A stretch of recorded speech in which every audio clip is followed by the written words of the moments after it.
Kia ora mara koutou tātou. Ko piriki tēnei mihi atu. Ana ko tāku i te aora nei nā kei te kōrero hau, i te wā nei nā atu i te tekau karaka ki te paupatana o te rā. Kei te kōrero hau mō te ao tōranapu mō te whare miere.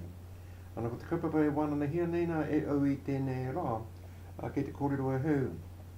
Mō te huina ki tāmaki mākau rau, i wainanui tōnu i te tōranapu mana me te tōranapu Māori.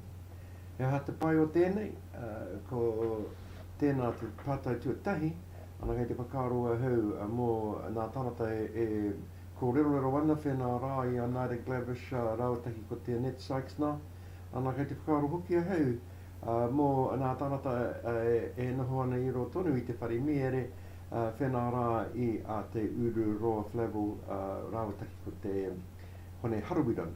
Ana ko te kaupapa i tika ana ki a wānana hia, he pai mā te tokorua nā e noho i te moena ko tahi ana, ko tēnā tētahi pātai pai. E hoa. Kei te raku au i tōku mahuna mō tēnā, enari rā e tika ana ki a wānana hia tēnā ina hoki kei te tata ki te wā poti. Tērā tau e whai ake nei nā reira e tika ana kia mōhio te hapori whānui he aha te aha mō wenei tō rana pū ana kia tūwehi ai wenei tō rana pū e hoa mā tērā pēr e wehea te whakaro o te hapori Māori e pōti ana.